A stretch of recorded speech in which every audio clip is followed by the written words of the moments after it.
Hello student, class 11th का mid term exam का question paper है 24-25। ये कोड थोड़ा सा मिसप्रिंट आया इस बार। तो ये 24-25 का क्वेश्चन पेपर है, मैथ्स का 0 for 1 इसका कोड है। तो जिन बच्चों का भी ये एग्ज़ाम हुआ है, क्वेश्चन पेपर आया है, वो अपने आंसर्स चेक कर सकते हैं। एंड जिनका भी एग्ज़ाम नहीं हुआ वो उसे अच्छी तरह से प्रैक्टिस कर लेना। एंड फाइनल एग्ज़ाम के लिए भी ये इंपॉर्टेंट है। तो चलिए स्टार्ट करते हैं इसके आंसर्स। तो इसके आंसर्स करेंगे हम 11th का मैथ्स का क्वेश्चन पेपर है ये। तो वीडियो को ज़्यादा से ज़्यादा शेयर करना एंड चैनल पे नए हो तो सब्सक्राइब ज़रूर करना। डिटेल सोल्यूशन होगा, कंसेप्ट के साथ होगा, तो आपको अच्छी तरह से समझ आ जाएगा। एंड फाइनल एग्जाम के लिए इंपॉर्टेंट है, इसलिए इसे अच्छी तरह से प्रैक्टिस कर लेना। एंड प्लेलिस्ट सेक्शन का लिंक मैंने डिस्क्रिप्शन में डाला हुआ है, जो कि आपके फाइनल एग्ज़ाम के लिए बहुत इंपॉर्टेंट है। तो अगर आप प्लेलिस्ट सेक्शन में से अच्छी तरह से PYQs कर लोगे 3 to 4, आपका 90 से 95% कंसेप्ट क्लियर हो जाएंगे। डिटेल सोल्यूशन होगा, कंसेप्ट होंगे सारे, तो उसे अच्छी तरह से देख लेना, लिंक डिस्क्रिप्शन में है। तो फर्स्ट क्वेश्चन से स्टार्ट करते हैं सेक्शन ए का। तो ए बी का सबसेट है, ए यूनियन बी आपको निकालना है। तो ए बी का सबसेट का मतलब क्या होता है? ए बी का सबसेट है, इसका मीनिंग होता है कि ए के सारे एलिमेंट बी में है। ठीक है, ए के सारे एलिमेंट बी में है, मतलब ए छोटा सेट है और बी एक बड़ा सेट है। ठीक है, ए के सारे एलिमेंट बी में है, तो ए अंदर आएगा और बी बाहर आएगा। वेन डायग्राम अगर आप बनाते हो तो ए छोटा सेट है, बी बड़ा है। अब जब मैं इनका यूनियन निकालूंगी, ए यूनियन बी, तो यूनियन का मतलब तो मतलब रिपीट नहीं होना चाहिए, बट सारा होना चाहिए। तो देखो, बी बड़ा सेट है ना, तो यूनियन में तो ये पूरा बी सेट आएगा ना, क्योंकि बी के अंदर ही तो ए है। तो इन दोनों का जो यूनियन होगा वो बी होगा, क्योंकि इन दोनों को मिला के बी आ रहा है ना। तो बी इसका यूनियन होगा, तो इसका आंसर बी है, बी ऑप्शन है। अगर यही क्वेश्चन आपका ऐसे आ जाता कि बी ए का सबसेट है, तब आप क्या करते? तो बी छोटा सेट होता, क्योंकि बी के सारे एलिमेंट ए में होते, बी के सारे एलिमेंट ए में होते, तो बी अंदर होता और ए बाहर होता, तब यूनियन क्या आ जाता? ए आ जाता। अब अगर इसी क्वेश्चन में आपको इंटरसेक्शन पूछ लेते तो क्या होता? तो इंटरसेक्शन में कॉमन होता है, ए और बी में कॉमन क्या है? तो देखो, ए और बी में कॉमन क्या है? ए दोनों में आ रहा है ना, तो इंटरसेक्शन इसका ए होता। ठीक है, इस क्वेश्चन में अगर ए बी का सबसेट है तो ए छोटा सेट है, बी बड़ा सेट है, तो यूनियन में तो बड़ा सेट आएगा, और इंटरसेक्शन में जो इनमें से छोटा है, छोटा कौन सा? ए, क्योंकि ए बी के अंदर ही है ना, तो इंटरसेक्शन मतलब कॉमन, तो कॉमन आपका ए होता। तो यहाँ पे मैंने थोड़ा एक्स्ट्रा बता दिया आपको। तो फिलहाल आंसर आपका ए यूनियन बी, बी होगा। यूनियन में बड़ा सेट आएगा, ए और बी में बड़ा सेट बी है ना, क्योंकि ए तो एलिमेंट सारे बी के अंदर है, तो बी आंसर है, ऑप्शन बी इसका करेक्ट है। तो ऑप्शन बी इसका आंसर है। चलिए नेक्स्ट क्वेश्चन देखते हैं। तो किस किस बच्चे ने बी ऑप्शन पे टिक किया, ये भी कमेंट करके बताना। नेक्स्ट क्वेश्चन है आपका second, the solution set of inequality 2x+4 greater than, ये लेस देन का साइन है, less than equals to 3, less than equals to 3x+6। तो इनइक्वालिटी के लिए पहले आप इक्वेशन को सॉल्व कर लो। तो इक्वेशन सॉल्व करनी तो सबको आती होगी। 2x को यहीं रखो, ये 3x प्लस में यहाँ के माइनस हो जाएगा, देन ये 4 प्लस का है तो उस साइड जाके माइनस हो जाएगा, ये एज इट इज़ रहेगा। अब प्लस माइनस क्या होता है? माइनस होता है। प्लस माइनस माइनस इंटीजर्स के रूल आने चाहिए। तो 3 में से 2 माइनस करो, 1x, और साइन जो भी बड़ा है, इसमें से ये बड़ा है तो माइनस का साइन लग जाएगा। एंड ये प्लस माइनस माइनस कर दो, इसमें जो बड़ा है उसका साइन, ये बड़ा है तो प्लस का साइन। अब आपको पता है एक्स पे माइनस है, तो जब भी इनइक्वालिटी में एक्स के साथ माइनस मल्टीप्लाई में होता है, ये माइनस एक्स का मतलब एक्स माइनस मल्टीप्लाई में है, तो एक्स का माइनस, मुझे एक्स तो जस्ट एक्स चाहिए ना, तो ये माइनस हटाना पड़ेगा। तो एक्स के साथ तो माइनस अगर मल्टीप्लाई में है, तो इसको हटाने के लिए मुझे क्या करना पड़ेगा? इसको मल्टीप्लाई करना पड़ेगा -1 से दोनों साइड, ताकि यहाँ से माइनस हट जाए। तो ऐसे डायरेक्ट आप इसको, जैसे इक्वेशन में तो आप डायरेक्ट माइनस को इधर भेज देते थे ना, अभी आप ऐसा नहीं कर सकते हो। आपको ये एक्स का माइनस हटाना है अगर, तो आप क्या करोगे? या तो मल्टीप्लाई करो या डिवाइड करो -1 से। तो जब आप इनइक्वालिटी में मल्टीप्लाई करोगे -1 से या डिवाइड करोगे, तो आपका जो इनइक्वालिटी का साइन होता है ना, वो चेंज हो जाता है। तो साइन चेंज कर देना। तो ये -1 से जब मैं मल्टीप्लाई करूँगी, तो ये माइनस तो प्लस हो जाएगा, और ये यहाँ मल्टीप्लाई करोगे तो माइनस लग जाएगा। अब आपने जब भी मल्टीप्लाई या डिवाइड करना है, तो ये इनइक्वालिटी रिवर्स हो जाएगी। तो ये इस साइड थी ना, तो अब ये इस साइड आ जाएगी। तो यानी ऐसे से अब ये उल्टा हो जाएगी। तो इसका मतलब क्या होता है? X greater than and equal to -2। X क्या है, ग्रेटर देन इक्वल टू -2। तो इसका मतलब ग्रेटर है ना एक्स, तो -2 से राइट पे जाएगा। जो नंबर लाइन है एक्स अगर -2 से बड़ा है तो यानी बड़ा, और ग्रेटर का मतलब जो इनइक्वाल, ये जो नंबर लाइन की शेडिंग है वो राइट साइड पे जाएगी। तो -2 से राइट साइड पे इन्फिनिटी तक चली जाएगी। ये प्लस इन्फिनिटी होता है, इधर माइनस इन्फिनिटी होता है। तो -2 से इन्फिनिटी राइट साइड पे जाएगा। तो यहाँ पे आपका देखो ये इक्वल का साइन भी है ना, तो इसलिए ये जो सर्कल बनाओगे -2 पे, ये शेड करना। तो -2 से इन्फिनिटी, बट आपको ये नंबर लाइन नहीं बनानी, आपको ये इंटरवल बनाना है, क्योंकि ये पूरा रियल नंबर के लिए ना, तो रियल नंबर को आप सेट में ना लिख के इंटरवल में लिखते हो। तो -2 से इन्फिनिटी, इन्फिनिटी पे तो ओपन ब्रैकेट होता है, बट जो -2 है यहाँ पे इक्वल का साइन है ना, इसलिए इस पर क्लोज ब्रैकेट देना। अगर यहाँ इक्वल का साइन नहीं होता, अगर ऐसा साइन होता सिर्फ ग्रेटर का, तो -2 से इन्फिनिटी होता, बट वहाँ पे इक्वल का साइन नहीं है तो ओपन इंटरवल देते इसको आप। बट यहाँ इक्वल का साइन नहीं है तो क्लोज ब्रैकेट देना है। तो जब भी रियल नंबर्स के लिए शेडिंग होती है तो आप उसे इंटरवल में लिखते हो, ना कि सेट पे। तो ये फिलहाल इसका आंसर है। अब यहाँ पे आंसर देखो कौन सा है, -2 से प्लस इन्फिनिटी, ये है ना आंसर। -2 से प्लस इन्फिनिटी, -2 पे क्लोज ब्रैकेट होना चाहिए। बी ऑप्शन इसका करेक्ट है। ऐसे ही कंसेप्ट एंड डिटेल सोल्यूशन के लिए आपको प्लेलिस्ट सेक्शन को देखना है फाइनल एग्जाम की प्रिपरेशन करने के लिए। लिंक मैंने डिस्क्रिप्शन में डाला हुआ है, अच्छी तरह से कर लीजिए। 90 से 95% आपके कंसेप्ट क्लियर हो जाएंगे। 3 to 4 PYQs प्रैक्टिस कीजिए। रजिस्टर नोटबुक अपने साथ रखिए, पॉज कीजिए वीडियो को, पहले समझिए फिर पॉज करके खुद ट्राई कीजिए। तो चलिए स्टार्ट करते हैं third question. The value of 1 + iota का होल स्क्वायर -1 - आयोटा का होल स्क्वायर कितना होता है। तो यहाँ पे इसको वैसे आप आइडेंटिटी से खोल लो, बट इसकी ट्रिक भी मैं बता देती हूँ। तो पहले आप आइडेंटिटी से खोलोगे तो a + b का होल स्क्वायर, तो a का स्क्वायर यानी 1 का स्क्वायर 1, b का स्क्वायर यानी आयोटा का square, and 2ab, 2 1 = 2 iota, plus है तो यहाँ प्लस आएगा। सेम ऐसी a - b का होल स्क्वायर, a का स्क्वायर यानी 1 का स्क्वायर 1, आयोटा का square plus iota square, a square plus b square -2ab, क्योंकि यहाँ माइनस है ना तो -2ab, तो 2 1 = 2 आयोटा, है ना। अब आपका ट्रिक क्या है कि आपको याद रखना है सीधा ही कि 1 + आयोटा का होल स्क्वायर ना 2 आयोटा आता है। क्यों? क्योंकि आयोटा स्क्वायर कितना होता है, -1 होता है। आयोटा स्क्वायर की वैल्यू सबको याद रखनी है, आयोटा स्क्वायर -1 होता है। तो आयोटा स्क्वायर की वैल्यू -1, तो -1 से +1 कट जाएगा, तो इसलिए ये 2 आयोटा आएगा। तो ये स्टेप आपको करने की भी ज़रूरत नहीं है, क्योंकि MCQ क्वेश्चन है। तो आप क्या करोगे, सीधा इसको याद रखो, 1 + आयोटा का होल स्क्वायर 2 आयोटा होता है। ऐसे ही 1 - आयोटा का होल स्क्वायर भी आपको याद रखना है, ये -2 आयोटा होता है। तो डायरेक्ट आप ऐसे भी कर सकते हो यहाँ पे, क्योंकि आयोटा स्क्वायर -1 से कट गया ना, तो ये इसको याद रखो, ये -2 आयोटा होता है, और इसको याद रखो आपको ये +2 आयोटा होता है। तो आप अपने क्वेश्चन को यहाँ से भी स्टार्ट कर सकते थे। तो ये -2 आयोटा, और बाहर भी क्योंकि माइनस है तो ये प्लस हो गया, 2 iota 2 iota 4 iota. D option इसका करेक्ट है। तो 4 आयोटा इसका आंसर है, डी ऑप्शन। चलिए नेक्स्ट क्वेश्चन को देखते हैं। नेक्स्ट क्वेश्चन है क्वेश्चन नंबर 4। ए एक सेट है x such that x is a factor of 10, and B एक सेट है x such that x is a vowel of English alphabet. और आपको बोला है number of A N, number of element A plus number of element B. N का मतलब number of element ए में कितने और नंबर ऑफ एलिमेंट बी में कितने, और उन्हें ऐड करना है। तो पहले ए सेट आपको सेट बिल्डर फॉर्म में दिए हुए, ये दोनों सेट आपको इसे रोस्टर फॉर्म में लाना पड़ेगा। तो रोस्टर फॉर्म का मतलब आपको बोला है कि एक्स एक सेट क्या है जो कि फैक्टर ऑफ 10 होना चाहिए। तो फैक्टर ऑफ 10 सबको आते हैं 1 2 5 10। 1 का टेबल में 10 आता है, 2 के टेबल में आता है, 5 के टेबल में आता है, 10 के टेबल में आता है। तो ये फैक्टर है 10 के। सेम ऐसे बी सेट क्या है, vowel of English alphabet, vowel 5 है, AEIOU, तो उनका एक सेट बना देना। अब आपको दिख रहा है ए के अंदर कितने एलिमेंट है, 1 2 3 4, तो 4 है। नंबर ऑफ ए कितना है 4, और नंबर ऑफ बी में कितने हैं 5, तो इनको ऐड करना है, तो 4 5 9, तो 9 इसका आंसर है, सी ऑप्शन करेक्ट है। किस किस बच्चे का आंसर यही आया कमेंट करके सारे बच्चे बताना। तो 9 इसका आंसर है, सी ऑप्शन करेक्ट है। अगला क्वेश्चन देखेंगे, 5th question. Square root of -4 into square root of -9 आपको सॉल्व करना है।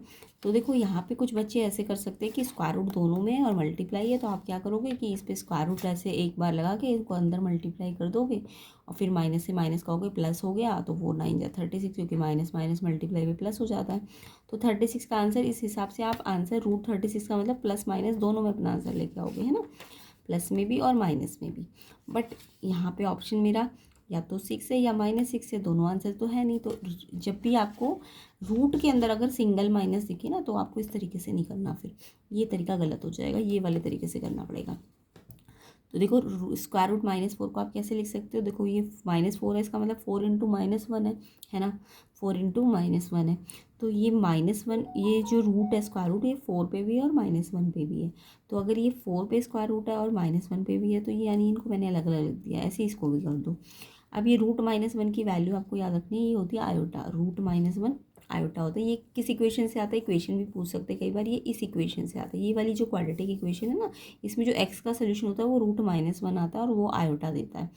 तो आयोटा से रिलेटेड इक्वेशन ये वाली है। तो यहाँ पे आपका रूट -1 को आयोटा पुट कर दो, इसमें भी रूट -1 को आयोटा पुट कर दो। रूट 4 तो आपको पता ही है 2 होता है और रूट 9 3 होता है। अब ये 2 आयोटा और 3 आयोटा को मल्टीप्लाई कैसे करोगे, नंबर को पहले नंबर से मल्टीप्लाई करो, 2 3 जा 6, एंड आयोटा को आयोटा से मल्टीप्लाई करो, आयोटा की पावर 2, एंड आयोटा स्क्वायर आपको याद रखना है। अगर रूट -1 आयोटा है तो इसका स्क्वायरिंग करो, तो ये -1 पे रूट हट गया और इस पर स्क्वायर लग जाएगा, तो -1 आयोटा स्क्वायर होता है। तो आयोटा स्क्वायर की वैल्यू याद रखनी है, -1 होती है। रूट -1 की आयोटा होती है और -1 की आयोटा स्क्वायर होती है। तो आयोटा स्क्वायर -1 आपको याद रखना है इसे। तो 6 1 जा 6 और इसमें -1 मल्टीप्लाई में -1 है तो माइनस का साइन, तो ये आंसर आएगा इसका, ना कि ये। तो ये आंसर ठीक है, बी ऑप्शन इसका करेक्ट है। तो जब भी रूट के अंदर माइनस दिखे तो आपको ऐसे ही करना है, ठीक है। तो ये -6 आंसर हो जाएगा इसका, बी ऑप्शन इसका करेक्ट है। अगला क्वेश्चन देखेंगे, 6th question, find the iota 10 plus iota 20 plus iota 30। यहाँ भी आपको कॉम्प्लेक्स नंबर में आयोटा की वैल्यूज याद रखनी है। तो अभी मैंने आपको बताया आयोटा स्क्वायर की वैल्यू -1 होती है। इस प्रॉपर्टी का यूज़ हमें यहाँ पे करना है, क्योंकि हम आयोटा 20 इतनी बड़ी बड़ी पावर तो हमें नहीं पता होती है। हाँ, हमें ये पता है कि आयोटा रूट -1 है, आयोटा स्क्वायर -1 है। आयोटा क्यूब को करोगे तो आयोटा क्यूब आपका देखो आयोटा स्क्वायर और आयोटा में स्प्लिट हो जाता है, तो आयोटा स्क्वायर -1 और आयोटा से मल्टीप्लाई करोगे तो आयोटा क्यूब माइनस आयोटा होता है। और आयोटा 4 को आप ऐसे कर सकते हो, आयोटा स्क्वायर पे स्क्वायर, तो आयोटा स्क्वायर -1 पे स्क्वायर 1, तो आयोटा 4 1 होता है, ठीक है। ये कुछ याद रखना है आपको। तो आयोटा 10 आयोटा 20 आयोटा 30 ये सारे इवन पावर्स है ना, तो यहाँ पे इवन पावर जब भी दिखे ना तो आप इसे करो आयोटा स्क्वायर में, सब पावर को ना आयोटा स्क्वायर में लेके आओ। कैसे लेके आओगे, आयोटा 10 को आयोटा स्क्वायर में लाने के लिए आयोटा स्क्वायर में 2 अंदर ले लो और 5 बाहर चला जाएगा, क्योंकि 2 5 जा 10, सामने सामने पावर मल्टीप्लाई होती है ना, तो 2 5 जा 10, तो ये 10 ही बन गया। तो 2 अंदर ले लो ताकि, क्योंकि मुझे आयोटा स्क्वायर पता है -1 होता है, तो आयोटा स्क्वायर तो 5 बाहर हो जाएगा क्योंकि 10 बनाना है। फिर आयोटा 20 में से 2 अगर अंदर ले लिया आयोटा स्क्वायर, तो ये 20 बनाने के लिए बाहर कितना लेना पड़ेगा, 2 10 जा, तो 10 आएगा बाहर। सेम ऐसे आयोटा 30 है तो आयोटा स्क्वायर अंदर लिया तो 2 अंदर लिया तो 30 कब आएगा, 2 में 15 पे, तो आयोटा स्क्वायर इंटू 15, क्योंकि सामने सामने पावर मल्टीप्लाई होती है, तो ये आयोटा 30 तो आ जाएगा। तो आपने क्या करा, सब में अंदर आयोटा स्क्वायर ले लिया और बाहर जो भी बचा वो एज इट इज़। अब आयोटा स्क्वायर की वैल्यू -1 होती है, -1 पे 5 पावर, -1 पे 10 पावर और -1 पे 15 पावर। अब आपको माइनस में अगर ऑड पावर है, जब भी ऑड पावर होती है तो आपको -1 का आंसर पता है ना, -1 आता है। अगर -1 पे इवन पावर हो तो आंसर 1 आता है, बट अगर ऑड पावर हो तो -1 आता है। तो यहाँ पे इवन पावर है तो ये 1 प्लस का आ जाएगा और बाहर भी प्लस है। ये ऑड पावर है ना, ऑड पावर है तो ये -1 ही आएगा और बाहर प्लस है तो प्लस माइनस -1 हो जाएगा, और ये 1 से -1 कट गया, आंसर क्या आ जाएगा, -1। तो इस तरीके से इस क्वेश्चन को करना है। ऑप्शन ए इसका करेक्ट है। तो किस किस बच्चे को अच्छी तरह से कंसेप्ट समझ आ रहे हैं, सॉल्यूशन समझ आ रहे हैं, कमेंट करके बताएंगे। तो ऐसे ही डिटेल सोल्यूशन आपको प्लेलिस्ट में मिलेंगी, लिंक मैंने डिस्क्रिप्शन में डाला हुआ है, अच्छी तरह से उसे प्रैक्टिस कर लेना फाइनल एग्जाम के लिए। एंड इसका जो नेक्स्ट पार्ट होगा वो भी आपको मिल जाएगा, जिसके लिए आपको वीडियो को ज़्यादा से ज़्यादा शेयर करना है, लाइक करना है, जल्दी से जल्दी उसका सेकंड पार्ट भी बन जाएगा वीडियो का, उसका लिंक भी मैं डिस्क्रिप्शन में डाल दूँगी।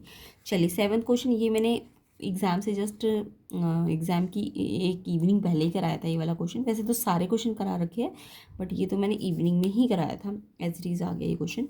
तो देखो tan थीटा हाफ गिवन है, tan फाई 1/3 है, एंड थीटा प्लस फाई निकालना है। तो इस टाइप के क्वेश्चन में आपको याद रखना है, आपको tan थीटा और tan फाई गिवन है और थीटा प्लस फाई करना है। तो आपको एक प्रॉपर फॉर्मूला आता होगा tan theta plus phi, tan a plus B का, tan a प्लस बी का, क्योंकि मुझे ये निकालना है ना, तो मैं tan इसको अंदर ब्रैकेट के अंदर tan के साथ ले लूँगी। तो tan a प्लस बी की फॉर्मूला होता है tan a plus tan b 1 minus tan a tan b। जब यहाँ प्लस होता है तो ऊपर प्लस नीचे माइनस होता है, और अगर यहाँ माइनस होता तो ऊपर माइनस होता और नीचे प्लस होता, ठीक है, याद रहेगा। अगर यहाँ प्लस है तो ऊपर प्लस नीचे माइनस, और अगर माइनस होता तो नीचे माइनस होता यहाँ माइनस होता और यहाँ प्लस हो जाता। तो फिलहाल तो प्लस है, तो प्लस ऊपर माइनस नीचे, प्लस है ना, तो प्लस ऊपर माइनस नीचे। तो यहाँ पे मेरे को ये निकालना है और मुझे इसको 10 के साथ लेना पड़ेगा क्योंकि मेरे पास क्वेश्चन में 10 थीटा और 10 फाई गिवन है। तो यहाँ पे हमने फॉर्मूला लगा दिया 10a प्लस बी का, 10a plus 10b 1 minus 10a 10b। अब 10 थीटा आपको गिवन है हाफ, एंड 10 फाई कितना दिया है 1/3, तो इन दोनों को प्लस किया एंड ऐसी 1 as it is minus 10 theta कितना है हाफ, और ये से मल्टीप्लाई हो रहा है 10 थीटा 10 फाई कितना है 1/3। अब फ्रैक्शन है ना ऊपर भी और नीचे भी, तो इनका एलसीएम लेना पड़ेगा। तो 2 और 3 का एलसीएम लो 6 आएगा, एलसीएम से इसको सॉल्व करो, 2 3 का एलसीएम 6 आएगा। और ये जब को प्राइम नंबर है ना, दोनों के कोई कॉमन फैक्टर नहीं है, तो जब को प्राइम नंबर होते तो इनका एलसीएम इनकी मल्टीप्लाई से आ जाएगा और फिर ये यहाँ मल्टीप्लाई हो जाएगा और ये वाला यहाँ मल्टीप्लाई हो जाएगा। तो जब भी आपको दिखे को प्राइम नंबर है यानी जिनके बीच में कोई कॉमन फैक्टर नहीं है, तो आप क्या करोगे, इनका एलसीएम तो इनकी मल्टीप्लाई से आ जाएगा और ये यहाँ मल्टीप्लाई कर दो, इसे यहाँ ले जाके मल्टीप्लाई कर दो, तो ये 5/6 आ जाएगा। सेम इसमें भी करना, इसके नीचे 1 बना दो, तो ये 2 3 6 है ना, तो 6 और 1 का एलसीएम 6 और 1 का 6 होगा, पहले मल्टीप्लाई करते हैं, तो 1/6 बन जाएगा ये, और फिर 1 माइनस 1/6, तो 6 और 1 का एलसीएम 6 आएगा। और ये भी कॉमन फैक्टर नहीं है ना इनके बीच में, तो 6 और 1, ये 6 1 जा 6 यहाँ आ जाएगा और 1 1 जा 1 यहाँ। तो ये फ्रैक्शंस को सॉल्व करना तो सबको आता होगा, तो ये भी 5/6 ही आएगा और ये भी 5/6 आएगा। और 5/6 से 5/6 डिवाइड हो रहा है तो ऑब्वियसली 1 आएगा आंसर, है ना, ये वाली साइड का। तो यहाँ पे मेरा मैंने सॉल्व कर दिया इसे। अब यहाँ पे मेरा 5/6 आया और ये भी 5/6 आया। अब देखो डिवाइड का रूल क्या कहता है, जो भी ऊपर वाला फ्रैक्शन है वो तो एज इट इज़ रहेगा और जो नीचे वाला फ्रैक्शन है ना वो रेसिप्रोकल हो जाता है। ये जब भी दो फ्रैक्शंस को डिवाइड करते हैं तो ऊपर वाला फ्रैक्शन एज इट इज़, नीचे वाला फ्रैक्शन रेसिप्रोकल हो जाता है, मल्टीप्लाई में आता है। तो ये डिवाइड से अगर मल्टीप्लाई लाना चाहते हैं तो इसको रेसिप्रोकल करते हैं। अब 5 से 5 कट गया, 6 से 6 तो 1, तो वो ऑलरेडी मैंने पहले ही बता दिया था, 5/6 से 5/6 को डिवाइड करोगे तो 1 आएगा। तो 1 आएगा, तो क्योंकि 1 मार्क का क्वेश्चन है तो आपको कैलकुलेशंस पार्ट तो जल्दी जल्दी करना पड़ेगा। बाकी इस क्वेश्चन को याद भी रखो, 10 थीटा प्लस फाई में ये वाला जो आंसर आता है ये 1 ही आता है। ऐसे ही अगर ये माइनस करते ना आप, तो माइनस में क्या होता है, ये देखो अगर ये क्वेश्चन माइनस में आ जाता थीटा माइनस फाई, तो भी याद रखना है इस क्वेश्चन को। तो ये 3 - 2 हो जाता अपॉन में 6, तो 3 - 2/6 1/6 हो जाता, और ये कितना हो जाता, ये तो प्लस होता ना यहाँ पे, तो 6 और 1 7/6 हो जाता ये, तो 6 से 6 हट जाता, तब ये 1/7 आता, तब आप इसे निकाल नहीं पाते। तो ये क्वेश्चन जनरली प्लस में ही आता है, तो क्योंकि प्लस में ये 1 देता है रिजल्ट, याद रखना है इसको, ठीक है। तो यहाँ पे 1 आ गया। अब आपका 10 थीटा प्लस 5 1 आ गया। अब आपको 10th क्लास में पढ़ाया आपने ये 10th के टर्म में नहीं पूरा, और मुझे ये निकालना है, मुझे ये पूरा नहीं निकालना है, ये पूरा तो 1 आया बट मुझे ये निकालना है, एंगल निकालना है मुझे, तो एंगल निकालना है। तो यहाँ 10 है तो इस 1 को भी आप 10 में चेंज कर दो, तो 1 10 में कब होता है 10:45, 1 कब होता है ये आपने पढ़ा होगा 10:45 पे। तो 1 की जगह मैंने 10:45 को हम रेडियन में लिखेंगे π/4। तो 10 से ये 10 कट जाता है बट कैंसिल करके नहीं दिखाते हैं, ये कट गया। तो ये जो पूरा एंगल है अंदर वाला वो π/4 आ जाएगा और ये आपको निकालना था, तो ये बी ऑप्शन है। तो आपको याद रखना है डायरेक्ट कि जब भी ऐसा क्वेश्चन आता है ना 10 थीटा प्लस 5 और ये आपको वैल्यूज़ कुछ 3 कौन सी वाली 1/2 और 1/3 दी होती है, तो ये कट के 1 आता है और ये 1 आएगा तो ये एंगल π/4 आ जाएगा। ऑप्शन बी इसका आंसर है।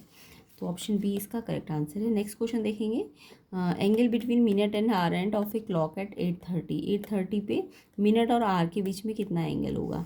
तो देखो 8:30 जब होते हैं आपके वॉच में, आपकी घड़ी में, तो आपने देखा होगा 8:30 में जो मिनट हैंड होती है वो 6 पे होती है, और जो आर एंड होती है ना, आर एंड जो छोटी वाली होती है वो ना 8 पे नहीं होती, करेक्ट, वो 8 और 9 की ना बिल्कुल बीच में होती है, ये पता होगा आपको, है ना। तो कई बार बच्चे क्या करेंगे कि मिनट हैंड तो 6 पे और ये 8:30 बोला है, तो आर एंड 8 पे है और 30 का मतलब मिनट हैंड 6 पे है। ये तो कन्फर्म है कि 30 है तो मिनट हैंड 6 पे है, और आर एंड आप सोचोगे 8 पे है, नहीं, आपने देखा होगा कि जब ये 8:30 पे आती है तो 8 और 9 के बीच में होती है ये। तो देखो यहाँ पे 6 से 8 पे तो मुझे टाइम पता चल जाएगा, 6 से 8 पे 10 मिनट होंगे, है ना, क्योंकि 6 से 7 होगा, तो 6 से 7 पे कितने छोटे छोटे लाइन्स होती है, 10 लाइन होती है ना, एंड ऐसी 7 से 8 में भी 10 लाइन होती है। तो ये 10 लाइन, ये 10 लाइन, ये सॉरी हाँ, तो 6 to 7 में ना 5 लाइन होती है, फिर 7 to 8 में फिर 5 छोटी छोटी लाइन होती है, मतलब बीच में 4 लाइन होती है, फिर ये 5th पे ही आ जाता है। तो ये 6 से 8 पे ना 10 मिनट बनते हैं, है ना। और फिर ऐसी 8 से 9 पे भी है, तो 8 से 9 के बीच में है, तो 8 से 9 पे मतलब 6 से 7 पे 5 मिनट, ऐसी 7 से 8 में 5 मिनट। और फिर 8 से 9 पे नहीं है, 8 और 9 के बीच में है, तो ये 2.5 मिनट है। तो यानी टोटल मिनट कितने हो गए, 10 और 2.5 यानी 12.5 मिनट हो गए, है ना। अब आपको पता है 1 मिनट में जो एंगल बनता है ना वो 6 डिग्री का बनता है, ये आपने 10th में पढ़ा होगा। 1 मिनट में एंगल कितना बनता है, 6 डिग्री। तो ये कितने मिनट हो गए, 6 से लेके 8 और 9 के बीच में है आपकी जो मिनट एंड और आवर एंड है। तो ये बताया ना मैंने, ये 6 to 7 पे 5 मिनट, फिर 7 to 8 पे 5 मिनट, और फिर 8 to 9 नहीं है, 8 to 9 के बीच में है, तो ये आधा करो 5 का, तो ये 2.5, तो यानी 12.5। 1 मिनट 6 डिग्री का एंगल है, तो इतने मिनट पे निकालना है, तो इसको इससे मल्टीप्लाई कर दो 6 को। तो ये 6 into 12.5 को मल्टीप्लाई करो और 1 के बाद डेसिमल लगाओ, तो 75.0 का मतलब 75 डिग्री का एंगल बनेगा। ऑप्शन सी इसका आंसर है। तो एंगल 75 डिग्री का बनेगा। तो कमेंट करके बताना किस किस बच्चे का आंसर 75 डिग्री आएगा। तो बच्चों ने ज़्यादातर 60 डिग्री मेरे को लगता है कि लगाया होगा, क्योंकि वो सोच रहे होंगे कि 8 से 6 है तो 10 मिनट ले लिया होगा, तो वो गलत हो जाएगा। 8 से 9 के बीच में होती है आपकी आर एंड। तो किस किस ने ये आंसर 75 डिग्री लिखा है, आंसर कमेंट करके बताइएंगे मुझे सारे बच्चे। तो ऑप्शन सी इसका करेक्ट आंसर है। चलिए नेक्स्ट क्वेश्चन देखते हैं। तो नेक्स्ट क्वेश्चन है question number 9, the value of 7c2 plus 7c3। 7c2 और 7c3 यहाँ पे एक प्रॉपर्टी लग रही है कॉम्बिनेशन की। देखो जब भी आपको दिखे कि ये एन एन सेम है, ऊपर का एन, ये कॉम्बिनेशन होता है तो ऊपर एन और नीचे सी आर, है ना।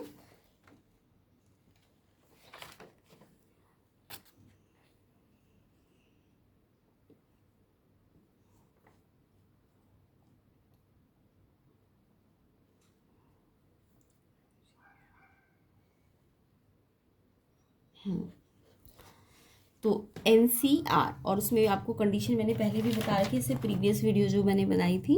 तो एन सी आर में मैंने आपको कंडीशन बताई थी आर के लिए। आर के लिए कंडीशन याद रखा करो, आर जो होता है ना, जीरो नहीं हो सकता, हाँ जीरो भी हो सकता है, 0 से लेके एन तक जाता है, ये इसकी कंडीशन होती है, 0 से n। और याद रखना आर जो होता है हमेशा नेचुरल नंबर होता है। 0 भी होता है तो आप होल नंबर कह सकते हो, 0 भी हो सकता है ना, RNC0।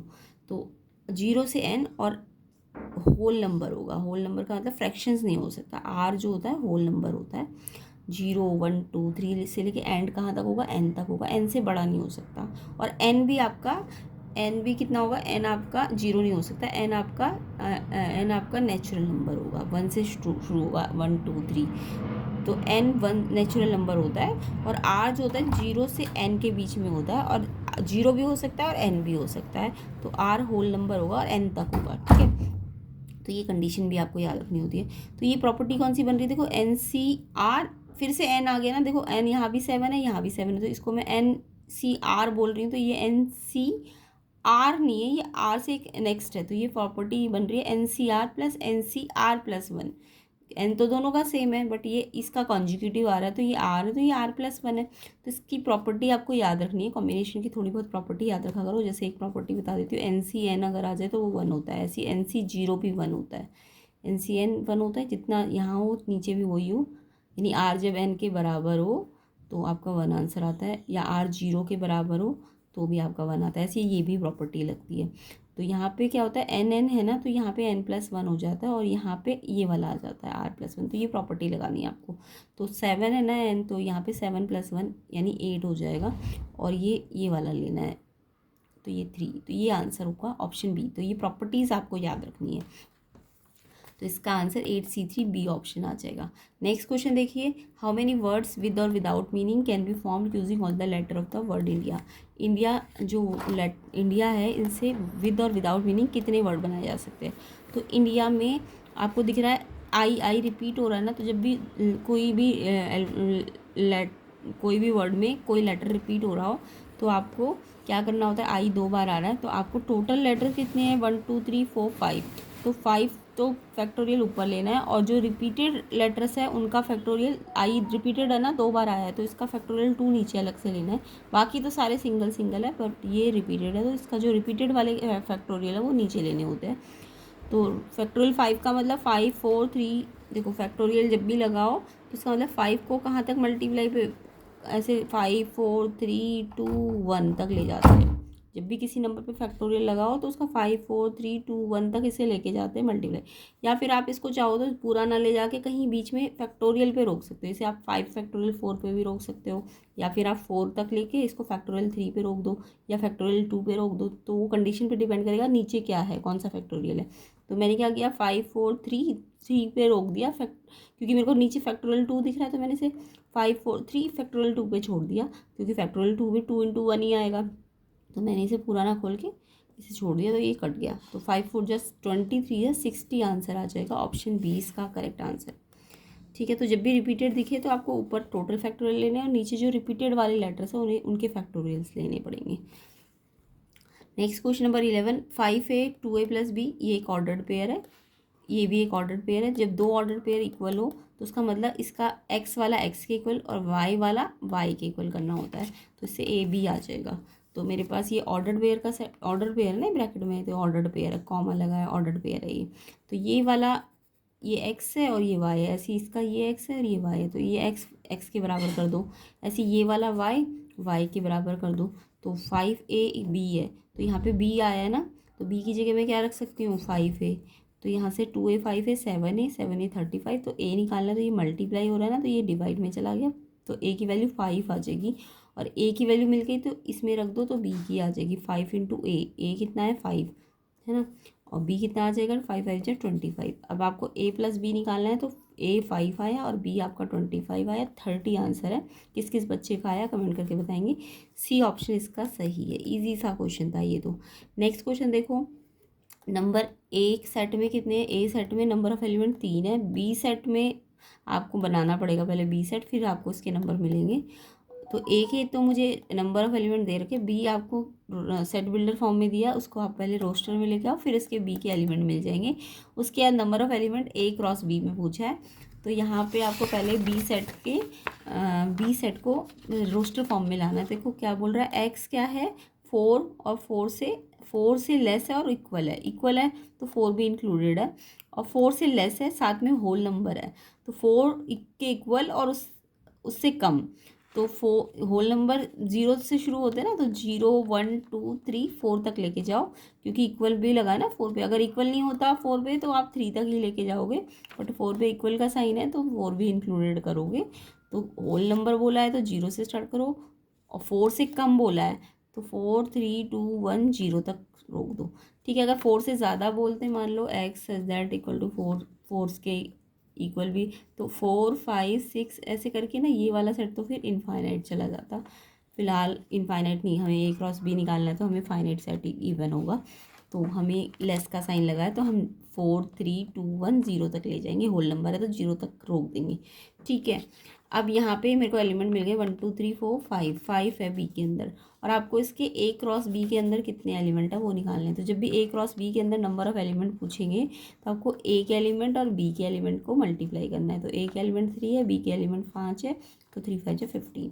यहाँ ये नंबर ऑफ एलिमेंट किस में है, एलिमेंट ए क्रॉस बी में। अगर मान लो आपको number of element A cross B में ना पूछ के नंबर ऑफ रिलेशंस पूछ लेते, क्या पूछ लेते, नंबर ऑफ रिलेशंस, तो आप फिर नंबर ऑफ रिलेशन निकालने के लिए 2 की power N A into N B, तब आप ये लेते, तो ये आते फिर आपके 2 की पावर 15 रिलेशन 2, क्योंकि रिलेशन क्या होता है, ए क्रॉस बी का एक सबसेट होता है। रिलेशन क्या होता है, उसका सबसेट या उसके इक्वल होता है, तो वो सबसेट है तो कोई भी सबसेट के नंबर ऑफ एलिमेंट निकालने होते हैं, तो 2 ए क्रॉस बी के जो भी नंबर ऑफ एलिमेंट आए टोटल उसको पर लेना है। तो नंबर ऑफ रिलेशन इतने आते हैं, बट आपको एलिमेंट पूछे ए क्रॉस बी में तो वो 15 आएंगे। ऑप्शन सी इसका करेक्ट है। तो ऑप्शन सी इसका कितना आएगा, 15। Next question, number of subset of set 1 2 3 4 5। अब आपको 1 2 3 4 5 में सबसेट्स कितने बनेंगे उनको बताना है। तो सबसेट्स के लिए भी फॉर्मूला होता है, तो नंबर ऑफ सबसेट्स के लिए आपको याद रखना है 2 की पावर n। क्योंकि अभी मैंने बताया ना रिलेशन ए क्रॉस बी का सबसेट है, तो वो 2 के ऊपर इनके जो एलिमेंट आएंगे वो ऊपर आ जाएंगे। सेम ऐसे ही कोई भी सेट का अगर सबसेट निकालना है तो जो उस सेट के अंदर नंबर ऑफ एलिमेंट है वो 2 की पावर में आ जाएंगे। तो 2 की पावर n 2 की पावर 5 हो जाएगा, क्योंकि 5 है ना इसके अंदर। तो 2 की पावर 5 को तो आपको खोलना आता ही होगा, 2 × 2 × 2 × 2 पर 2 × 2 = 4, 2 × 8 = 16, 2 × 32, 2 × 5 = 10 मत करना, ये ऐसे करके खोलना है। 32 आंसर है, डी ऑप्शन इसका करेक्ट है। तो क्वेश्चन 13 का आंसर डी ऑप्शन है। तो ऐसे ही कंसेप्ट आपको मिलेंगे प्लेलिस्ट के अंदर, तो डिटेल सोल्यूशन होंगे, ज़रूर देखना, फाइनल एग्जाम के लिए बहुत इंपॉर्टेंट है। नेक्स्ट क्वेश्चन देखेंगे, greatest value of sine x cos x. तो साइन एक्स कॉस एक्स की ग्रेटेस्ट वैल्यू पूछी है, तो जब भी आपको साइन एक्स कॉस एक्स की ग्रेटेस्ट वैल्यू बताओ तो आपको ना क्या करना है, डायरेक्ट तो आप पता नहीं कर पाओगे साइन एक्स कॉस एक्स। आपको ये पता है कि साइन एक्स कॉस एक्स की तो मैं नहीं बता सकती। हाँ, अगर ये 2 साइन एक्स कॉस एक्स हो जाता तो फिर मेरे को पता होता 2 साइन एक्स कॉस एक्स क्या होता है, साइन 2x आइडेंटिटी पता है ना, third chapter. 2 sine x cos x क्या होता है, साइन 2x। तो मुझे साइन 2x के लिए रेंज पता है। साइन 2x का कोई भी साइन थीटा के लिए क्या होता है, कोई भी साइन थीटा हो, चाहे उसका थीटा कुछ भी हो, वो -1 से 1 होता है। उसका जो रेंज होता है -1 से 1 होता है। तो साइन थीटा यानी साइन 2x के लिए रेंज कितनी है, -1 से 1। तो ये साइन 2x मेरा पता चल गया मेरे को, साइन 2x ये है। तो इसको मैं ऐसे भी कर सकती हूँ। तो साइन 2x के लिए मेरे को पता है ना कितना है, -1 से 1। और साइन 2x क्या होता है, 2 साइन एक्स कॉस एक्स, है ना। तो साइन 2x के लिए 2 साइन एक्स कॉस एक्स, इसकी भी रेंज यही होगी। अब आपको तो साइन एक्स कॉस एक्स की निकालनी है, तो साइन एक्स कॉस एक्स को तो आप यही रखो। तो ये 2 यहाँ से हटाना है ना, तो डिवाइड करना पड़ेगा ना 2 से। तो इधर डिवाइड करो तो सबको डिवाइड करो, क्योंकि मैंने इधर डिवाइड ही तो किया ये 2 हटाने के लिए, क्योंकि मुझे साइन एक्स कॉस एक्स चाहिए। तो मैंने 2 से डिवाइड किया, तो इसको भी डिवाइड करो और इसको भी डिवाइड करो। तो देखो यही तो मुझे पूछा है इसके लिए रेंज। तो इसके लिए रेंज क्या आ गई, इसका रेंज अगर बोले, अगर रेंज पूछते तो रेंज आ जाती -½ से इंक्लूडेड है, -½ देखो इक्वल का साइन है ना, से +½ बट रेंज नहीं पूछी आपको, मैक्सिमम पूछा है इसका। तो मैक्सिमम का मतलब मैक्सिमम तो ये वाला साइड ना, मैक्सिमम कितना होगा इसका, ½ तो इसका मैक्सिमम ½ आएगा। तो जब भी आपको साइन एक्स कॉस एक्स के लिए पूछे तो आपको साइन एक्स कॉस एक्स के लिए नहीं, आपको पहले 2 साइन एक्स कॉस एक्स के लिए निकालनी है, क्योंकि 2 sine x cos x sine 2x होता है, उसके लिए पता चल जाएगी। और फिर उसकी हेल्प से मेरे को साइन एक्स कॉस एक्स मिल जाएगा। तो ये 2 हटाओ तो डिवाइड करो 2 से, तो ये आ गया रेंज। और रेंज नहीं मैक्सिमम पूछा है, तो मैक्सिमम आपका ½ आएगा। मिनिमम पूछते तो -½ आता। तो आंसर क्या आएगा इसका, मैक्सिमम, ग्रेटेस्ट का मतलब मैक्सिमम कितना आएगा, ½ ए ऑप्शन इसका सही है। नेक्स्ट क्वेश्चन देखते हैं, question 15, x - 1 / x - 3 greater than equal to 0, x belongs to. तो ये इनइक्वालिटी है। अब देखो फ्रैक्शन वाली इनइक्वालिटी में क्या करते हैं, ध्यान से देखेंगे। जब भी फ्रैक्शन वाली इनइक्वालिटी आती है ना, तो आपको पता है ये पूरा ग्रेटर देन 0 होना चाहिए। तो इसमें बहुत सारे केस कई बार तो आप केस बनाते हो, बट ये MCQ क्वेश्चन है, मैं केस नहीं बनाऊंगी, क्योंकि पॉजिटिव का मतलब या तो ये दोनों नेगेटिव हो पहला केस, या फिर ये दोनों पॉजिटिव हो, है ना। तो तभी तो ये पॉजिटिव आएगा ग्रेटर देन 0। बट यहाँ पे मैं क्या करूँगी, एक सिंपल सी ट्रिक बताती हूँ। जब भी फ्रैक्शन होते हैं और अगर मुझे ग्रेटर देन का वो करना है ना, तो मैं क्या करूँगी, इस डिनोमिनेटर को ना पॉजिटिव करूँगी। जब भी फ्रैक्शन दिखे तो डिनोमिनेटर को ना आप पॉजिटिव कर दिया करो। कैसे पॉजिटिव करोगे आप ना, जो डिनोमिनेटर है ना उसको स्क्वायर में बदल दो। स्क्वायर का मतलब मैंने x - 3 से यहाँ पे एक और x - 3 लाई होंगी, तभी तो ये स्क्वायर में बदलेगा। तो नीचे लाई होंगी तो ऊपर भी लाऊंगी। तो मैंने इसको स्क्वायर बनाने के लिए इसको x - 3 को x - 3 से मल्टीप्लाई किया, तो यहाँ भी करूँगी और नीचे भी करूँगी। तो x - 3 से ऊपर भी किया, नीचे भी किया। अब ऐसा करने से क्या हुआ, ये जो फ्रैक्शन है ना, अब मेरे को दोनों केसेस नहीं देखने पड़ेंगे कि दोनों माइनस भी हो सकते हैं और दोनों प्लस भी, क्योंकि मैंने नीचे वाले को स्क्वायर में बदल दिया। तो वो मेरे को पता है कि ये जो नीचे वाला डिनोमिनेटर है ये तो पॉजिटिव ही रहेगा, क्योंकि स्क्वायर हमेशा पॉजिटिव रहते हैं। तो अब मुझे जस्ट कंडीशन ऊपर वाले के लिए लगानी पड़ेगी। तो ऐसा जब भी आपको फ्रैक्शन दिखे, इनइक्वालिटी दिखे, तो आप नीचे वाले को ना स्क्वायर में बदल दिया करो। समझ आया। अब ये ऊपर वाले के लिए कंडीशन देख लो, x - 1 x - 3 ये तो पॉजिटिव है, तो ये भी पॉजिटिव होगा, तभी ये 0 से बड़ा आएगा ना, तो ये पूरा पॉजिटिव होगा। तो यहाँ पे अब आपको ये वाली इनइक्वालिटी तो आती होगी, यहाँ से x की 2 वैल्यू आएंगी, ये -1 है तो ये +1 आएगी, और ये वहाँ भेजो तो -1 +1 और ये +3 हो जाएगा।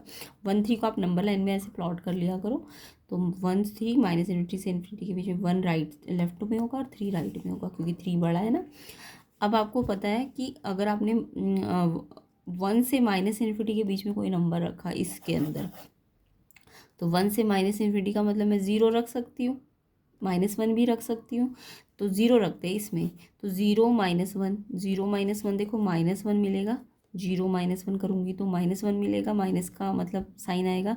और 0 -3 करूँगी तो यहाँ भी माइनस का 3 मिलेगा, यानी इस पर भी माइनस का साइन आएगा। ये माइनस माइनस आपस में मल्टीप्लाई है, तो 2 माइनस माइनस मल्टीप्लाई का मतलब प्लस हो गए। सेम ऐसे 1 से 3 के अंदर कोई नंबर लो, मान लो 2 लिया, 1 से 3 में 2 आता है। अब 2 को फिर से इसमें रखो, इस वाले में साइन देखना है मुझे। 2 -1 कितना होता है 1, 2 -1 1 प्लस का, और 2 -3 माइनस का 1, 2 -3 माइनस का बड़ा है ना, तो ये माइनस का साइन आ जाएगा। 2 -3 -1, और दोनों मल्टीप्लाई में तो प्लस माइनस, अगर मल्टीप्लाई में है तो माइनस रिजल्ट देंगे। सेम ऐसी 3 से इन्फिनिटी के बीच का कोई नंबर लो, 3 से इन्फिनिटी के बीच में 4 आता है, 4 ले लो। 4 -1 करोगे तो प्लस, क्योंकि 4 -1 3 प्लस का आएगा। 4 -3 1 भी प्लस का आएगा। 4 -3 4 बड़ा है ना, तो ये भी प्लस का आएगा, तो दोनों प्लस प्लस प्लस आ जाएंगे। तो ये ऐसे करके ना, जब भी आपको ऐसी इनइक्वालिटी दिखे तो आप इसे पहले इसके सोल्यूशन निकालो 1 3। अब ये 3 इंटरवल मिल गए, तो इनके अंदर का कोई नंबर लो, उसमें रखो और साइन देखो, पता लगाओ ये कैसा आ रहा है, ये कैसा आ रहा है, फिर मल्टीप्लाई में कैसा आ रहा है, ऐसे इसके अंदर का लो। तो ये प्लस, ये माइनस, ये प्लस आ गया। अब आपको कौन सा वाला लेना है, देखो ये ग्रेटर का साइन है ना, तो ग्रेटर का साइन के अकॉर्डिंग यानी कि मुझे प्लस वाले आंसर्स लेने हैं। ग्रेटर का साइन है ना, तो प्लस वाले आंसर ये देखो, इधर इधर प्लस है और इधर प्लस है, तो ये वाला इंटरवल लेना है एक तो, और एक ये वाला लेना है। तो यहाँ से यहाँ तक लेना है, प्लस प्लस का है ना, ये ग्रेटर का मतलब प्लस होता है, तो ये वाला और ये वाला लेना है। तो -1 से 1 लेना है, इक्वल का साइन भी है तो 1 इंक्लूडेड करना है, तो क्लोज ब्रैकेट लगाना। और फिर यहाँ भी 3 पे भी इक्वल का साइन है, तो 3 को भी इंक्लूड करना है, तो क्लोज ब्रैकेट लगाना 3 से इन्फिनिटी। और फिर इन दोनों को लेना है तो यूनियन लगाना बीच में। अगर इस क्वेश्चन में यहाँ इक्वल, यहाँ ग्रेटर देन का नहीं होता, लेस देन का होता, अगर इस टाइप में, तो फिर आप ये वाला 1 से 3 वाला इंटरवल लेते, तब आंसर सिर्फ 1 से 3 आता। ठीक है, बट क्योंकि क्वेश्चन में फ्रैक्शन है तो ऊपर वाला हमेशा ग्रेटर देन ही होगा, ग्रेटर देन का साइन है ना।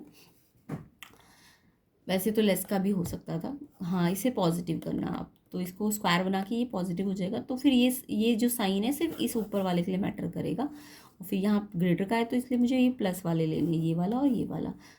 लेस का होता तो फिर ये वाला आंसर आता 1 से 3। तो फिलहाल तो ये आंसर है, ए ऑप्शन इसका सही है। किस किस बच्चे ने ये ऑप्शन पे टिक किया है? -इन्फिनिटी से 1 इंक्लूडेड है, यूनियन 3 से इन्फिनिटी। यहाँ पे देखो 3 इंक्लूडेड नहीं किया है ना, 3 इंक्लूडेड है क्योंकि इक्वल का साइन है, तो ये वाला नहीं हो सकता, 3 भी इंक्लूडेड होना चाहिए। ब्रैकेट्स बहुत ध्यान से देखनी है। डी ऑप्शन है इसका आंसर, 1 इंक्लूडेड और 3 भी इंक्लूडेड होना चाहिए, तो इसका आंसर ए नहीं होगा, डी होगा, सॉरी डी ऑप्शन है इसका आंसर। नहीं, आंसर ए ही होगा, ये ओपन ब्रैकेट होगी, बताती हूँ क्यों, क्योंकि 3 इंक्लूडेड नहीं है। क्यों? क्योंकि देखो डिनोमिनेटर की कंडीशन भी तो लगानी पड़ेगी आपको। x-3 जब भी डिनोमिनेटर में हो, आपको पता है ना p/q में कंडीशन क्या लगती है, q जो डिनोमिनेटर होता है वो नॉट इक्वल टू 0 होना चाहिए, तो एक कंडीशन यहाँ पे भी लगनी है। तो q नॉट इक्वल टू 0 का मतलब x-3 नॉट इक्वल टू 0, इसका मतलब x3 नहीं होना चाहिए, तो यहाँ भी एक कंडीशन देखनी पड़ेगी, इसलिए मेरे को 3 को ओपन ब्रैकेट देना पड़ेगा। क्लोज नहीं आएगा, सही कर लेना, क्लोज नहीं आएगा, ओपन ही आएगा, क्योंकि एक कंडीशन p/q वाली भी यहाँ बनती है, तो यहाँ पे 3 को ओपन ब्रैकेट में ही रखना है, तो ए ऑप्शन इसका करेक्ट है। तो आई होप सबका आंसर ए ऑप्शन आएगा। ठीक है, ए ऑप्शन इसका करेक्ट है, क्योंकि 3 यहाँ पे देखो डिनोमिनेटर की कंडीशन भी देखनी पड़ेगी आपको। नेक्स्ट क्वेश्चन देखो, question 16, -4x greater than 20, x z है, z का मतलब इंटीजर है, तो x क्या क्या हो सकता है, तो ये इनइक्वालिटी को पहले सॉल्व करो। फ्रैक्शंस वाली इनइक्वालिटी आपको समझ आ गई होगी कैसे करनी होती है, और ये फ्रैक्शन की कंडीशन वाली भी याद रखना है, इसलिए ओपन लगाना है। नेक्स्ट देखो, -4x ग्रेटर देन 20, तो यहाँ से पहले x निकालना है, तो ये देखो पहले देखो x के साथ माइनस ना देखो मल्टीप्लाई हो रहा है, ये याद रखना। मैंने क्या कहा है आपको थोड़ी देर पहले समझाया था, x पे अगर माइनस मल्टीप्लाई हो रहा है, ये 4 के साथ माइनस नहीं है, ये x के साथ माइनस मल्टीप्लाई में है, तो आप ऐसा नहीं कर सकते पूरा -4 ले जाके वहाँ डिवाइड करोगे, नहीं, पहले 4 को ही ले जाओ यहाँ डिवाइड, ये -x के साथ ही रहने दो। ठीक है, इक्वेशन होती इक्वल का साइन होता तो आप डायरेक्ट -4 को ले जा सकते थे, डायरेक्ट माइनस वहाँ ले जाते हैं, बट यहाँ पे आप ऐसा नहीं कर सकते। x के साथ जब भी माइनस मल्टीप्लाई में होगा ना, तो आपको यहीं रखना है। और फिर ये 4 को यहाँ भेज दिया, यहाँ मल्टीप्लाई में ना 4 तो डिवाइड में चला गया। अब मैंने आपको क्या बताया था, जब भी x में माइनस हो तो आप -1 से क्या करोगे, मल्टीप्लाई करोगे। तो -1 से आपको मल्टीप्लाई करना है ताकि x में से माइनस हट जाए। तो मल्टीप्लाई करोगे तो ये प्लस का हो जाएगा और ये माइनस का हो जाएगा, यानी कट गया 5 और ये 5 प्लस की जगह अब ये -1 से मल्टीप्लाई करोगे तो ये -5 हो गया। और जब भी -1 से मल्टीप्लाई डिवाइड करते हैं तो इनइक्वालिटी का साइन बताया था ना, अभी साइन चेंज हो जाएगा, साइन चेंज होगा। तो ये इधर है तो ये इधर चला जाएगा साइन। अब ये x लेस देन -5 का मतलब क्या बनता है, अगर ये रियल नंबर के लिए होता ना क्वेश्चन में, मान लो ये x रियल नंबर होता, तब तो आप -5 से लेस का मतलब -5 से लेके पूरा -इन्फिनिटी, लेस का मतलब लेफ्ट लेफ्ट पे ले जाना होता है, लेस का मतलब लेफ्ट होता है। तो -5 से -इन्फिनिटी, यानी तब आंसर आपका ना -5 से -इन्फिनिटी, और -5 इंक्लूड नहीं होता तो ओपन ब्रैकेट और फिर -इन्फिनिटी पे भी ओपन, तब आंसर ये होता अगर ये रियल नंबर के लिए होता।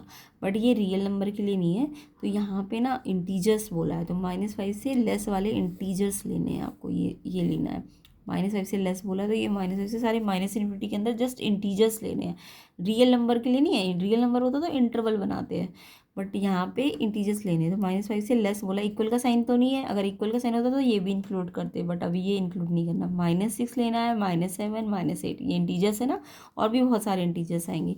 तो -5 इंक्लूड नहीं करना क्योंकि इक्वल का साइन नहीं है। -6, -7, -8, और फिर ऐसे डैश डैश करके भी दिखाना, क्योंकि ये पूरा रियल पूरा -इन्फिनिटी तक इंटीजर्स लेने हैं आपको।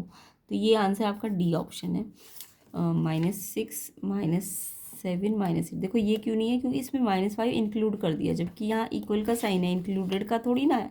अगर इंक्लूडेड होता, यहाँ पे इक्वल होता तो ये आंसर होता, बट अभी फिलहाल ये है इसका आंसर, डी ऑप्शन इसका सही है। तो आई होप सब बच्चों ने डी ऑप्शन किया होगा, कमेंट करके बताएंगे। एंड कंसेप्ट समझ आ रहे हैं कि नहीं आ रहे, कमेंट कीजिए सारे बच्चे। प्लेलिस्ट सेक्शन को ज़रूर देखिए, एंड इसका पार्ट 2 भी जल्दी से जल्दी बनेगा, जिसके लिए आपको वीडियो को ज़्यादा से ज़्यादा शेयर करना है, लाइक करना है। तो इसका 17 क्वेश्चन देखिए, NC12, NC13, 25 CN। तो यहाँ पे मेरे पास यहाँ पे भी एक फॉर्मूला लगता है, NC12 NC3, यानी ये वाला फॉर्मूला होता है जब भी NN सेम दिखे ना आपको ऊपर वाला और इक्वल का साइन दिखे, तो ये तो इसके सेम है, तो ये इक्वल कब होंगे, जब ये दोनों भी सेम हो। तो जब भी आपको ये वाली प्रॉपर्टी दिखे ना, NCA और NCB, तो इस प्रॉपर्टी में 2 कंडीशंस बनती है। पहली कंडीशन तो ये दोनों या तो बराबर हो, है ना, तभी तो ये इक्वल होंगे। अगर n सेम है तो a और b भी बराबर होने चाहिए, पहली कंडीशन। दूसरी कंडीशन बनती है, अगर ये वाली कंडीशन दिख रही है बराबर नहीं है, आपको दिख रहा है 12, 13 के बराबर नहीं है, तो दूसरी कंडीशन आपकी ये बनती है कि a + b n के बराबर हो। समझ आया? तो दूसरी कंडीशन क्या बनती है, ये दोनों a और b इनका टोटल n के बराबर हो। तो अगर इस कंडीशन को देखें हम, NC12 NC13, तो मैंने क्या कहा, पहली कंडीशन जब भी NCA NCB के बराबर होगा तो या तो A B के बराबर हो, बट बराबर नहीं है तो दूसरी कंडीशन लेंगे हम। दूसरी कंडीशन क्या, A और B का सम n के बराबर हो। ठीक है, तो यहाँ पे ये वाली कंडीशन लेंगे, A और B कितना है 12 और 13, इनका सम n के बराबर हो, तो n आपका 25 आ जाएगा। और n 25 आ गया, आपको निकालना है n 25 के बाद आपको क्या निकालना है, क्वेश्चन में आपको निकालना है 25 CN। तो 25 CN 25 CN कितना आ गया 25। अभी थोड़ी देर पहले मैंने बताया था जब NCN हो, NCN यानी R जो है N के ही बराबर, तो आंसर 1 आता है। तो इसको सॉल्व करने की भी जरूरत नहीं, कॉम्बिनेशन पूरा खोलने की भी जरूरत नहीं है, 25 C5 1 आ जाएगा, तो 1 है इसका आंसर। बाकी इस क्वेश्चन को करने का एक और तरीका होता है, वो भी समझ लो, जो भी आपको इजी लगे वो लगा सकते हो। आप यहाँ पे एक प्रॉपर्टी और लगा सकते थे, ये वाली NCR जो होता है ना, NCN-R होता है, NCR NCN-R होता है। तो यानी कि इस वाले को ना मैं NCR को NCN-R में बदल दूँगी। यहाँ R 13 है तो N-R करूँगी तो N तो ऐसे CN-R, R कितना है 13। इसको मत बदलो, इसको बदल दो इस प्रॉपर्टी के अकॉर्डिंग। अब इससे क्या होगा, ये NN तो सेम है, तो ये जो ये वाला पहला वाला पार्ट लग जाएगा इसमें, A B के इक्वल। तो अब ये A को B के इक्वल कर दो, है ना, ये वाली प्रॉपर्टी लगा दो अब। तो ये n यहाँ से भी देखो -13 प्लस, तो ये बाकी ये जो फर्स्ट स्टार्टिंग में समझाया है वो ज़्यादा आसान है। ये जब भी ऐसी वाली प्रॉपर्टी दिखे, या तो ये बराबर हो बट बराबर नहीं दिख रहा, तो ये सेकंड वाला ऑप्शन ले लो, तो इससे n आ जाता है और फिर 25 CN का मतलब 1 होगा। बाकी चाहो तो आप इससे भी कर सकते हो। यहाँ भी यही बन रहा है कि ये अब देखो NN है बट ये बराबर नहीं है ना, तो अब आप ये वाली प्रॉपर्टी ले सकते हो।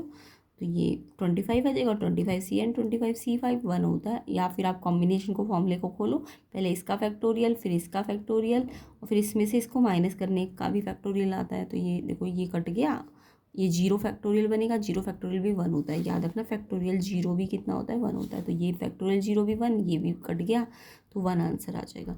ठीक है, तो ये ऐसे फॉर्मूला से भी कर सकते हैं बट याद रखा करो NCN जब भी बने तो 1 होता है इसका आंसर, क्योंकि ट्रिक लगानी है ना आपने, 1 मार्कर क्वेश्चन है आपके, तो समझाने में तो टाइम लगता है बट आपको जब ट्रिक समझ आती है तो आप जल्दी कर लेते हो। नेक्स्ट क्वेश्चन देखेंगे। नेक्स्ट क्वेश्चन है तो इसका आंसर 1 है बी ऑप्शन।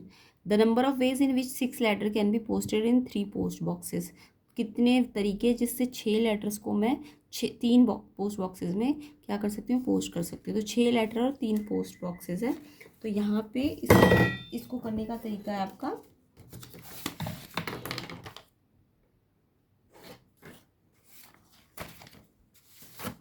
देखो 3 लेटर है, 6 वो है और 3 पोस्ट बॉक्सेस है। तो अगर ये 3 पोस्ट बॉक्सेस है तो पहला लेटर 6 लेटर्स है तो 6 लेटर पहले इस बॉक्स में जाएंगे, 6 लेटर इस बॉक्स में भी जा सकते हैं, इस बॉक्स में भी, इस बॉक्स में भी। तो यानी 3 3 3 3 कितनी बार आ जाएगा, 6 बार आ जाएगा, है ना। 1 2 3 4 5 6 बार आएगा।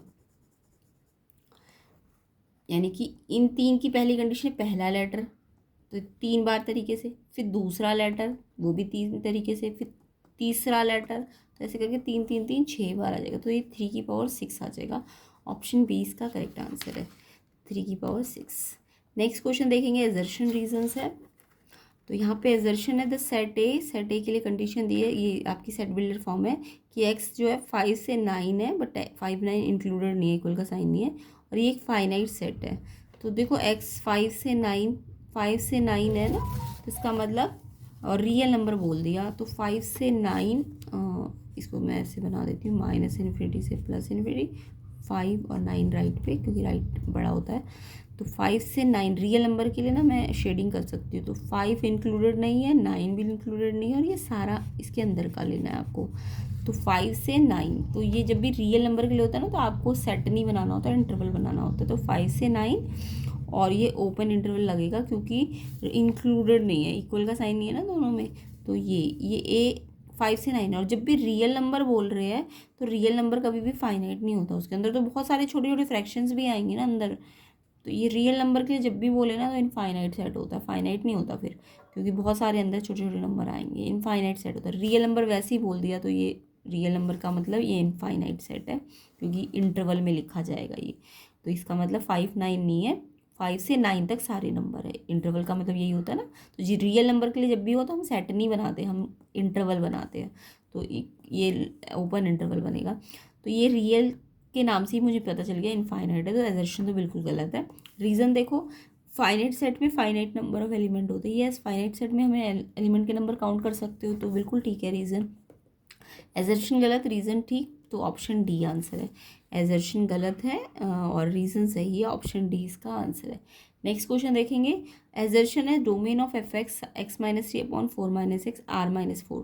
तो जब भी आपको फ्रैक्शन वाला क्वेश्चन में डोमेन पूछे, जब भी आपको फ्रैक्शन दिखे, रेशनल नंबर दिखे, रेशनल नंबर p/q, तो उसमें कंडीशन आपको क्या लगानी होती है डोमेन के लिए। आपको पता है ना, कोई भी रेशनल नंबर में जो डिनोमिनेटर वो 0 नहीं होना चाहिए। तो मेरे को डिनोमिनेटर की कंडीशन लेनी है। डोमेन का मतलब एक्स निकालना होता है कि एक्स क्या क्या हो सकता है और क्या नहीं हो सकता। तो मेरे को पता है डोमेन में जब भी रेशनल नंबर दिखे तो डिनोमिनेटर 0 नहीं हो सकता। तो 4 - x जो डिनोमिनेटर है इसका वो 0 नहीं होगा। तो जब भी आपको एक रेशनल नंबर दिखे, डोमेन निकालना हो, तो आप इसके जो डिनोमिनेटर है उसको नॉट इक्वल टू 0 लिखा करो। तो इससे मेरा सॉल्व करूँगी तो एक्स तो यहीं रहेगा, इक्वेशन की तरह सॉल्व कर लो। -x है तो उसको वहाँ भेजा तो ये +x हो गया, ये यहीं रहेगा। तो x की वैल्यू 4 आएगी। और इन्होंने बोला है कि क्योंकि ये 0 नहीं हो सकता, तो यानी अगर ये 4 हो गया तो ये 0 बन गया ना डिनोमिनेटर, तो ये 4 नहीं होना चाहिए, x 4 नहीं होना चाहिए। तो सारे रियल नंबर ले सकते हो डोमेन में, बट जो 4 है ना वो नहीं आएगा। तो 4 को आप 4 जस्ट एक 4 नहीं आएगा, तो 4 को आप सेट के अंदर लिखो। तो रियल नंबर सारे लेने हैं बट 4 को नहीं लेना। तो r - 4, तो ये इसका डोमेन होगा।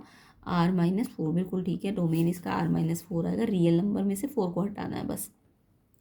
तो एजर्शन तो बिल्कुल ठीक है। रीज़न देखते हैं, डोमेन कलेक्शन है वो उन सारी वैल्यूज़ का एक्स की जो एफ एक्स को डिफाइन करे। यस, डोमेन क्या है, एक्स की वो वैल्यू जिससे ये पूरा जो ये जो एफ एक्स है ना, ये डिफाइंड हो जाए। जब एक्स 0, अगर एक्स 4 ले लेते हैं तो ये नीचे रेशनल नंबर क्या हो जाता, फिर ये तब यहाँ पे 0 आ जाता, क्योंकि ये 4 लेने थे, 4 - 4 0 हो जाता, तो ये नॉट डिफाइंड हो जाता। कैसा हो जाता, नॉट डिफाइंड। तो अगर इसे डिफाइंड करना है तो ये 4 नहीं लेना, तभी तो मैंने रियल -4 लिया है। तो बिल्कुल रीज़न सही कह रहा है कि डोमेन उन एक्स की वैल्यूज़ को कहेंगे जिससे ये पूरा एफ एक्स डिफाइंड होना चाहिए। तो ये क्योंकि 4 पे डिफाइंड नहीं होता, 0 बन जाता, नॉट डिफाइंड हो जाता, इसलिए मैंने 4 को हटाया है। तो यस, बिल्कुल रीज़न भी एक्सप्लेन कर रहा है, एजर्शन भी ठीक है, एजर्शन ठीक है, रीज़न ठीक है, एक्सप्लेनेशन भी ठीक है। ऑप्शन ए इसका आंसर है। जब एजर्शन रीज़न दोनों ठीक हो और एक्सप्लेनेशन भी दे रहा हो रीज़न, तो बिल्कुल ए ऑप्शन आंसर हो जाएगा। तो 20 का आंसर ए है। तो ऐसे ही डिटेल सोल्यूशन के लिए चैनल से जुड़े रहिए, ज़्यादा से ज़्यादा शेयर कीजिए, ज़्यादा से ज़्यादा लाइक कीजिए, 1000 लाइक जल्दी से जल्दी कर दीजिए ताकि सेक्शन बी सी डी आपको जल्दी से जल्दी मिल जाए।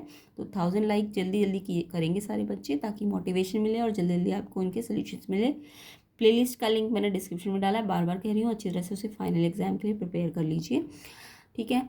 तो इसके सेक्शन बी सी डी को हम नेक्स्ट पार्ट में कवर करेंगे, जिसके लिए आपको वीडियो को शेयर करना है, लाइक करना है, सब्सक्राइब कर दो चैनल में नए हो तो। आपके कंसेप्ट सारे डिटेल सोल्यूशन के साथ क्लियर हो जाएंगे। तो ये सारे क्वेश्चंस वैसे मैंने प्लेलिस्ट में बहुत सारे क्वेश्चन करा रखे हैं, बट मैं दोबारा करा दूंगी, इसलिए आपको कह रही हूँ प्लेलिस्ट को अच्छी तरह से चेक कर लो, अच्छी तरह से समझो, उसके क्वेश्चन पेपर्स करो, PYQs करो। सारे क्वेश्चन सेम टू सेम कंसेप्ट से ही होते हैं। अगर कंसेप्ट समझ आ जाते तो वैल्यूज़ चेंज होके कुछ भी आए, कोई भी क्वेश्चन हो, आप अटैम्प्ट कर सकते हो। तो ये सारे case based question section E वगैरह हम उससे नेक्स्ट पार्ट में कवर कर लेंगे। तो वीडियो को ज़्यादा से ज़्यादा शेयर कर दीजिए, लाइक कर दीजिए, एंड चैनल में नए हो तो सब्सक्राइब ज़रूर करना। तो ये सारे क्वेश्चंस के आंसर आपको इसके नेक्स्ट पार्ट में मिल जाएंगे। प्रैक्टिस करते रहिए।